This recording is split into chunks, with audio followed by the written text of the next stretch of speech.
tip of the Appalachian Trail, Hampton, Tennessee is the kind of place hikers tend to pass through. Hampton's very small, very country. Mountains, lakes, woods, and that's it. They have a grocery store down the street. It's really like a small town.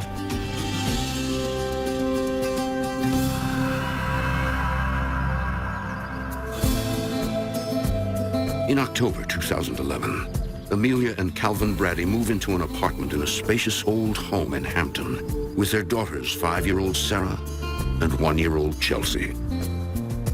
It was an older house, built back in like the 1800s. The place was huge. What do you think? It's so big. It was very cheap, so we kind of just jumped on it. It was in a secluded area. It was quiet. The kids had yard space to play in. It was a perfect home for the kids. Calvin works maintenance at a nearby restaurant, while Amelia is a stay-at-home mom. I was really ready to start a family, especially when I met her. I don't know what it was. It was just something drew me to her. He was very caring. He kind of reminded me of my Prince Charming. We formed a family very quick. Come on, Sarah.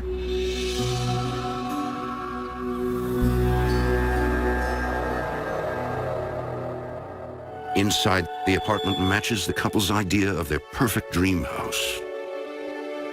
It was a 3-bedroom apartment, and that's what we needed at the time. It had space for the kids to run back and forth in the house and everything. I always loved vintage homes, so I thought it was beautiful. When we first walked in, it was perfect. Like, everything matched exactly what we needed. The apartment is located on the 2nd floor of the old house and includes a porch. And while it's a nice feature to have, it also poses a risk.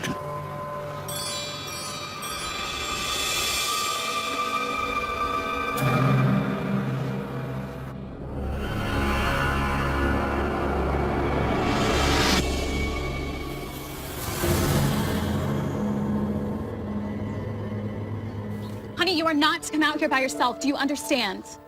Come on.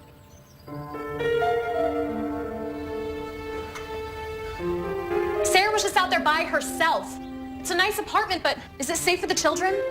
Look, the door has 2 locks. Here and up here. The only way out there is if one of us unlocks it, okay?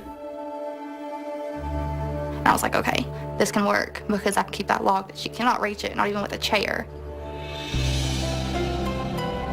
While they've solved the problem at hand, there's no way they could guess what nightmares await their family. The century-old house harbors many sad secrets of tragic deaths and an unspeakable atrocity. Here you go, Mama. And it's not long before Amelia senses there are spirits around them who have yet to rest in peace. After a few days of being in the house, it started to have a heavy feeling. Like we had moved in on top of somebody that did not want us there. Like we was in somebody else's home. I just kind of blew it off. We wasn't used to the house at all. So we just kind of thought, you know, we're gonna get used to it. It'll go away. It did not go away.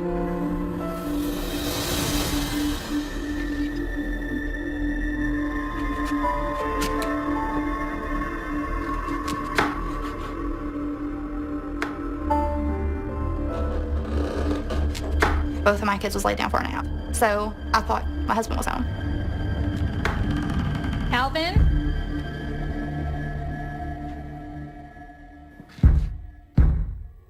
Calvin?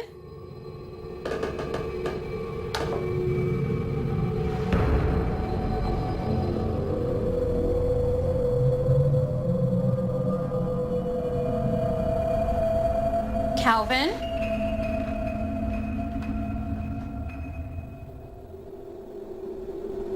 There's nobody there. I figured, you know, it's an old house. It'd be animals that was in the chimney or the walls cracking. I didn't know.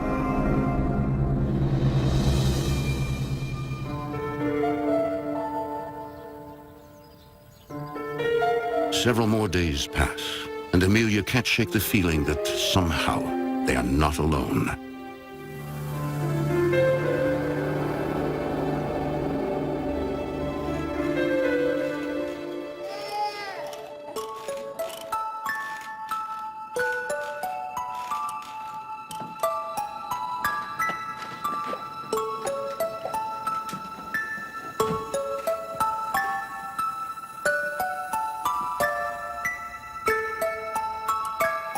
Mommy, Mommy.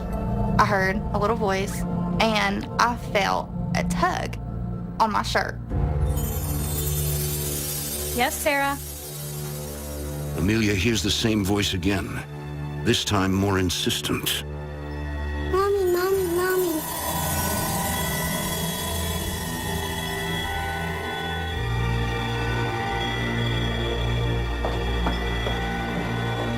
Sarah? Did you call me? No, Mommy. I know that I heard a little child call me Mommy. What is it? Random creaks and knocks in an old house is one thing, but a child's voice is harder to explain. Nothing. Dinner will be ready in 15 minutes.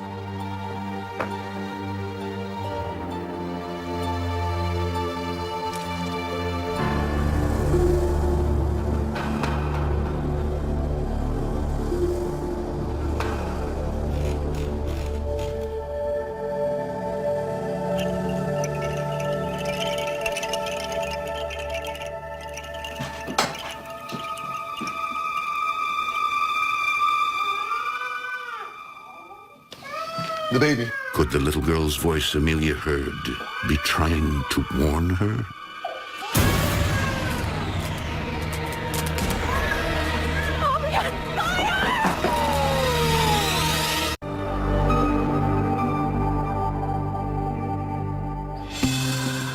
In 2011, the Brady family moves into the top floor apartment of an early 19th century house located in the small town of Hampton, Tennessee. Hey, thank you, Mom.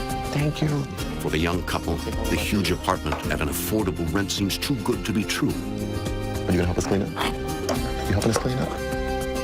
It was roomy, had room for each and every one of the kids. The space was terrific.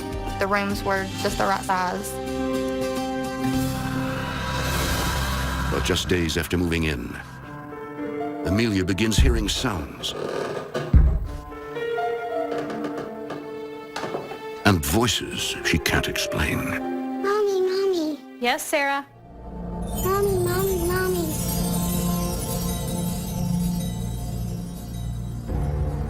There was just something about that room that did not feel right. I didn't know what at the time. And then, one afternoon, Amelia gets the scare of a lifetime.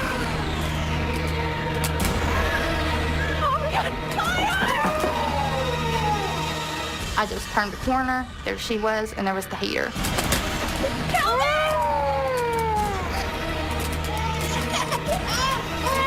The baseboard heater appears to have been ripped off the wall.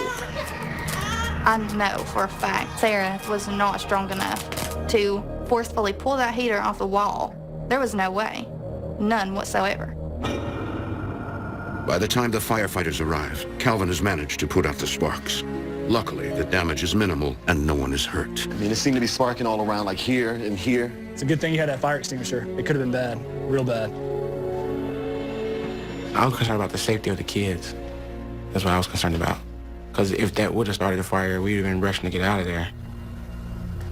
Amelia notices one firefighter appears strangely uncomfortable, as if she knows something. Is everything okay? Let me ask you something. How much history do you know about this place? I don't know. We just moved in a week ago. She said, "You don't know what happened here." And I said, "No."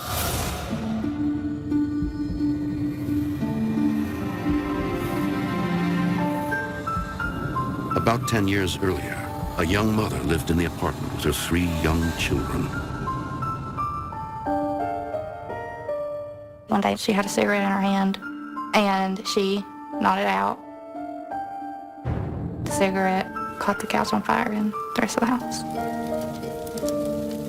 The mother, her 3 kids, they died in that house.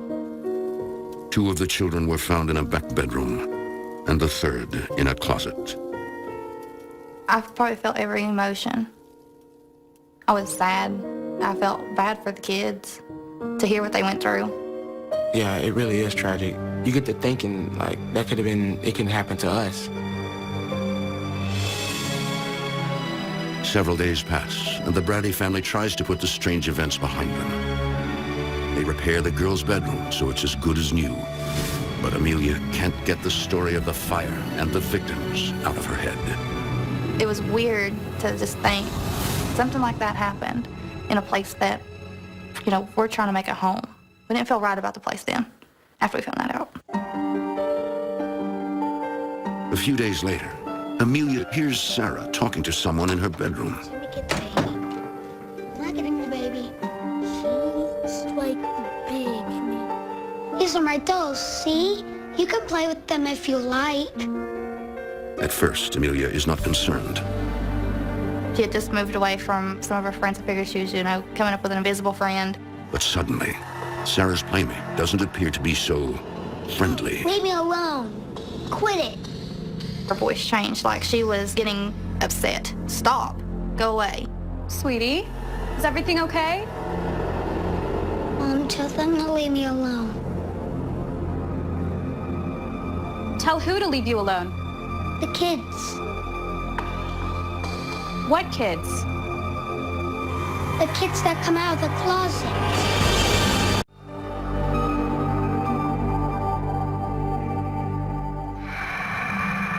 Just days after the Brady family moves into an apartment in Hampton, Tennessee, they discover the tragic history of their new home. There was a house fire there. A mother and 3 kids had passed from the fire in that apartment. Then Sarah, their 5-year-old, starts having conversations with imaginary friends. No, leave me alone. Is everything okay? Mom, tell them to leave me alone. Tell who to leave you alone? The kids. What kids? The kids that come out of the closet. That just sent chills all over, because I believe kids sense things. Amelia suspects Sarah's new friends might be the ghosts of the children whose spirits are not at rest. My first thought was, it was those kids that had died in the fire.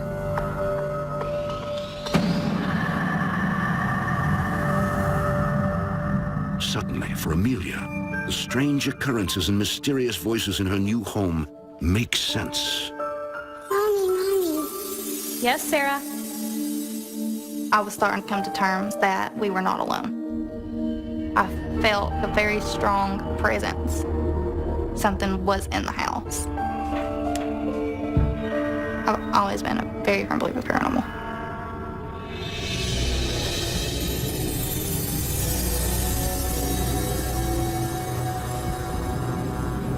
I've always believed that there was something out there that we couldn't see.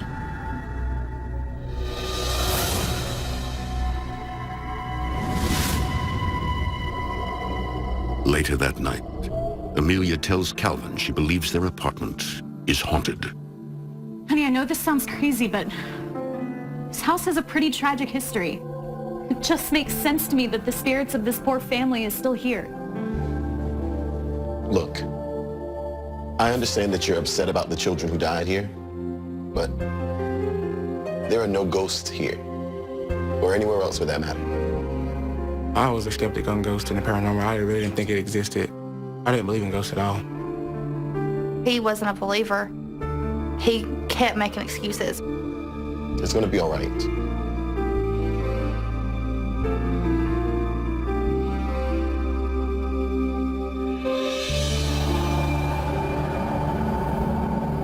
The next day, Calvin's hard stance is put to the test.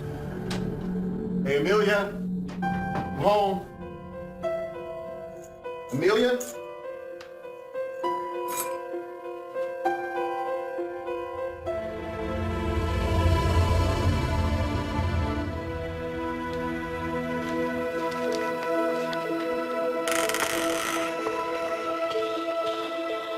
Amelia?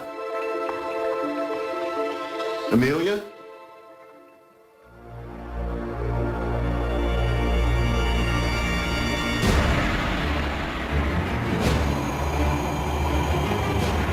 The figure was more of a male's figure, and it was just real dark.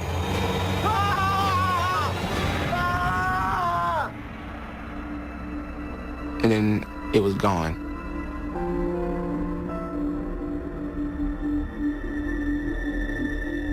For the first time in his life, Calvin is faced with the possibility that the paranormal is real. When I seen the shot, I figured that's what let me know that the apartment was haunted. I was terrified. I didn't tell Amelia because I didn't want to get her more startled or scared. But the spirits may not be as considerate. Several nights later,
for the past several weeks, the Brady family has been experiencing paranormal activity in their home in Hampton, Tennessee.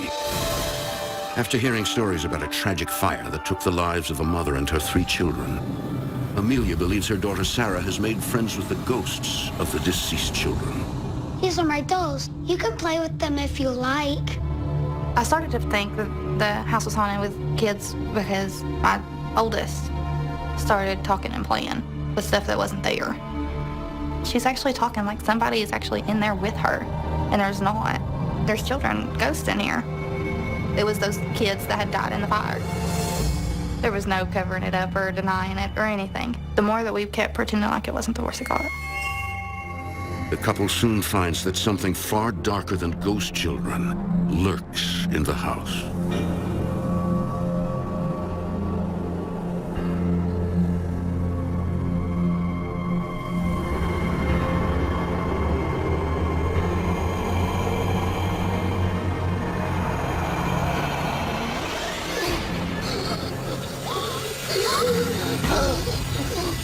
When I came out of the nightmare, I felt like I was fighting for air.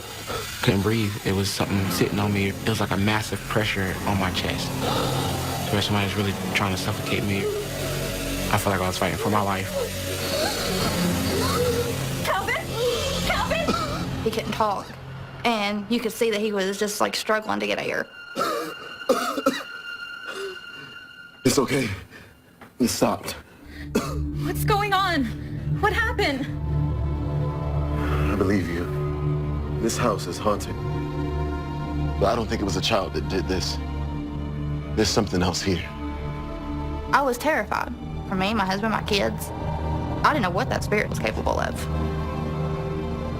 Calvin is also afraid, not for himself, but for his family.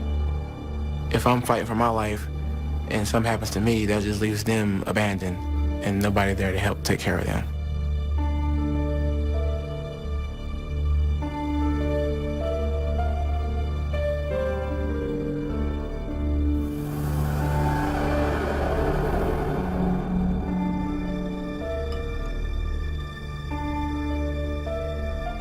In the days that follow, the stress of the haunting wears the family down.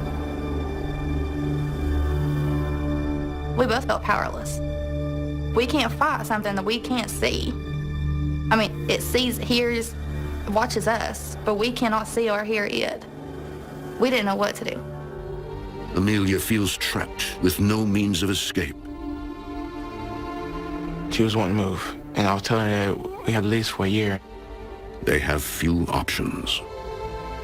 We had no family or friends for us to live with at the time. We were tied to that house financially. I mean, there was no way we could afford to move right then and there. We just couldn't do it.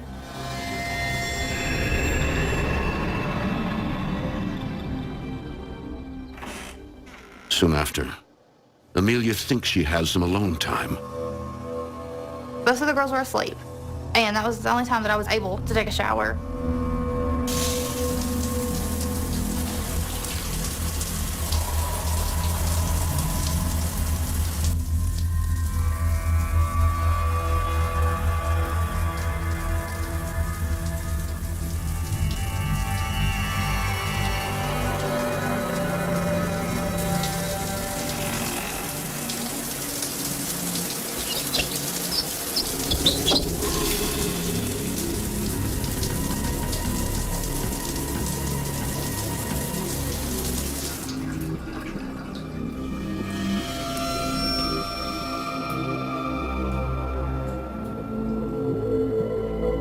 Suddenly, Amelia gets a terrifying message clear as day from beyond.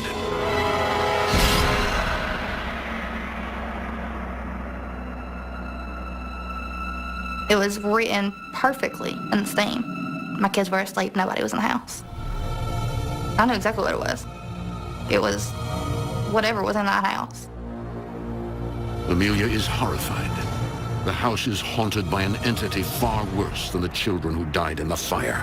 And now it's after her. I knew that wasn't the child ghost. I knew that there were more than the children in that house. There's something bad here. And whatever it is, we want this either hurt or dead.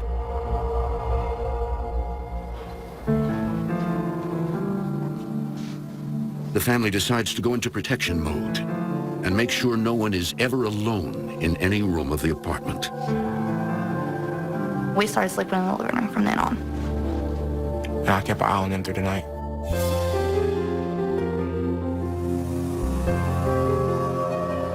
Later that night, all is quiet, or so it seems.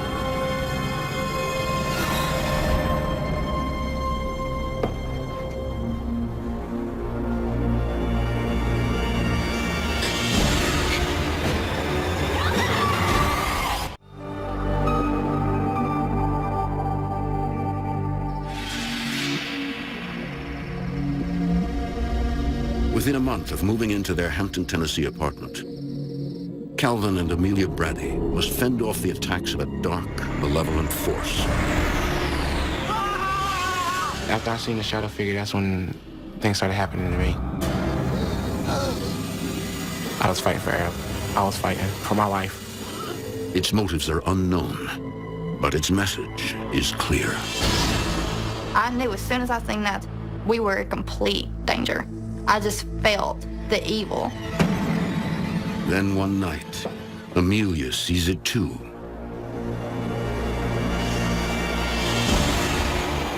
It was very dark, very thick. You couldn't see through it. It was like a very strong mist.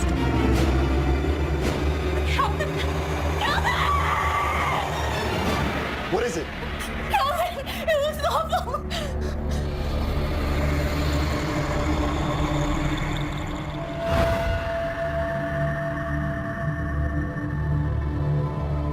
Amelia and Calvin have now both seen the face of evil.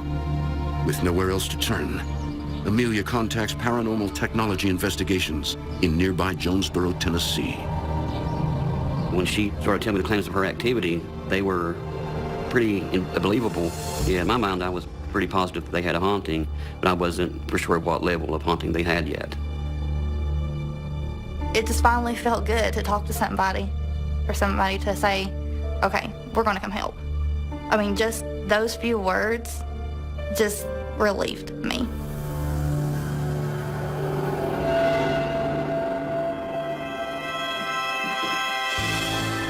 A few days later, Thank you so much for coming. You have no idea what this means to us. Oh, our team is going to sit right up if you don't mind.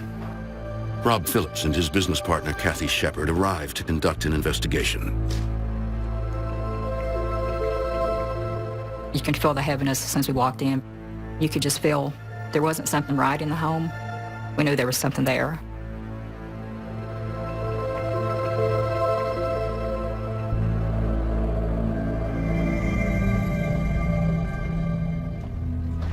We did some investigating into this house, and we found something very interesting. Kathy begins by informing the Braddys that the home's dark history started well before the fire killed the Young family.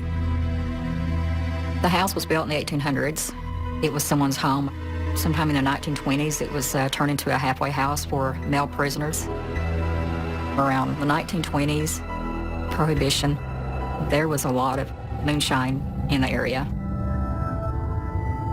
With the evidence we have now, we believe that when it was a halfway house, there might have been a lot of criminal activities going on there.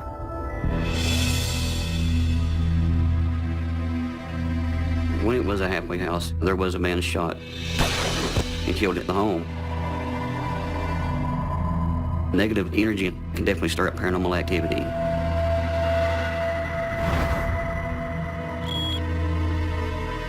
The investigators begin by trying to make contact with the spirits.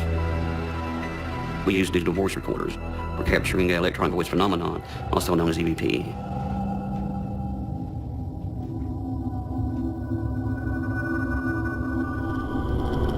If there's anyone here that wants to communicate, can you please give us a sign? Did you die in this house? Was there a fire? Can you tell me your name?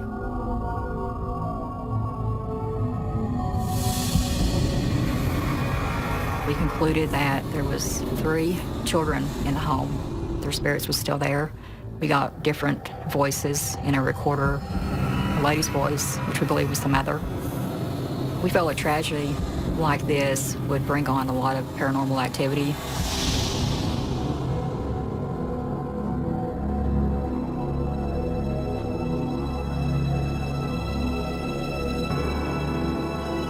Can you tell us your name? Do you live here?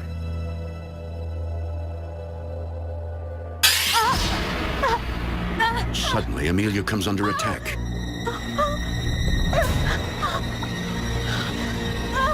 I felt a burning sensation on my back. My back is burning! Can we look? Oh my God. I had 3 scratch marks going from my shoulder down. I knew I had made something mad. Investigators now believe they are dealing with a demonic entity. The demonic will leave 3 scratches, they'll knock in 3s, everything they do is in 3, and that's a way for them to mimic the Trinity, which is the Father, Son, and the Holy Spirit. And the demonic entity is holding the other spirits hostage. The spirits were still in the home. They were trapped. They couldn't get out. The investigative team performs a cleansing and a crossover ritual to rid the house of the evil entity and help usher the lost souls to the hereafter. Everything was more bright, it smelled cleaner, it felt lighter. For a while, it appears that the Brady family can resume a normal life in their home. Go, Chelsea. Yeah, good job. You're good. You're such a big girl. Yeah, keep going. You're such a big girl. Mom, can I get something to eat? Just a minute. Mom.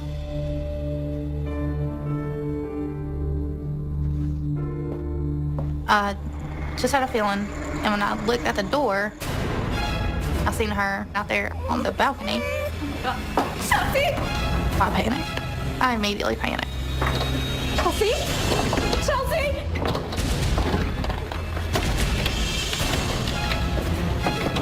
Chelsea!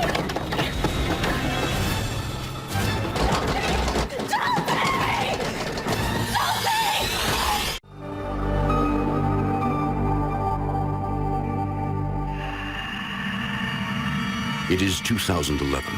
Leave me alone. The Brady family has been experiencing paranormal activity in their Hampton, Tennessee apartment. The haunting has quickly escalated, and a demonic entity is threatening the family. I think something was trying to hurt families that was living in these apartments. I believe it was a demonic that was already there when they moved in. They can physically hurt you. My back is burning! They can do damage. They can tear your family apart. After a paranormal investigation, If there's anyone here that wants to communicate, can you please give us a sign? the Brady family hoped their apartment was clear of all entities. But the evil has returned, Chelsea! and a young life is in its grasp. Chelsea!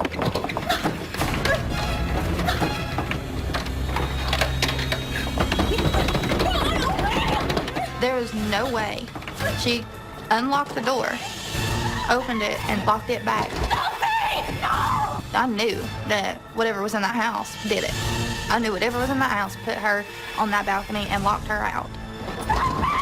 The door wouldn't open. It was like somebody had it on the other side.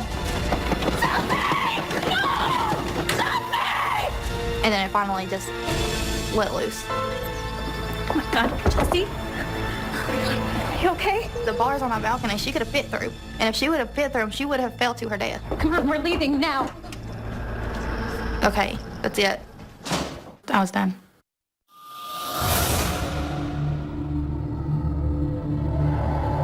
It appears the evil entity inside the apartment was not expelled as investigators had hoped.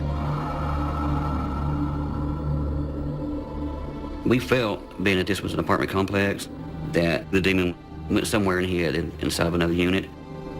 When Amelia called me, I advised her that they needed to just move. We needed to get them out as soon as possible.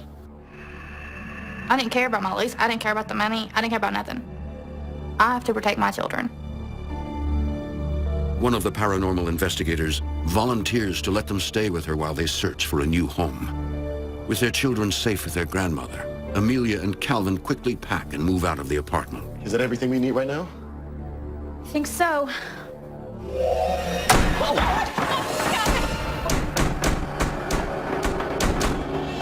Doors shutting, slamming, windows opening and closing. It freaked me out real bad. Whoa! The house is trying to trap us! Come on, get out! Oh, now, run! Run! Run! I felt like I was a prisoner that had just broke free. Like I was chasing and running for freedom. And I was gonna grab it and go. Come on, let's go. Come on. You get in the car. Come on, Amelia. If we wouldn't have got out at that time, something else probably would have happened and it probably would have been worse. I was beyond done. Drive, go, go!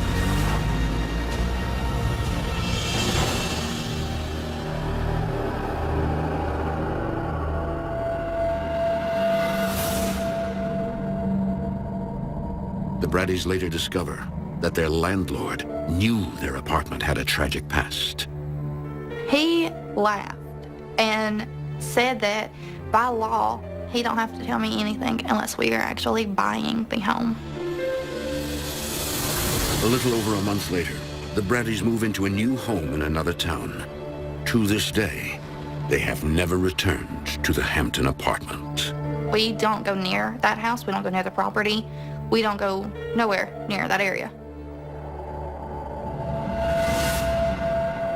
Life's pretty good, actually. We're not stressful. We're not worried about anything. I still look on my shoulder every now and then just to make sure. I just try to take it day by day. In some weird way, I think that house is what kind of made us stronger. It made our relationship stronger. It still lingers. I don't think I'll ever put that whole experience behind me. I still don't sleep in the dark. I don't walk in the dark. I don't know if I ever will again.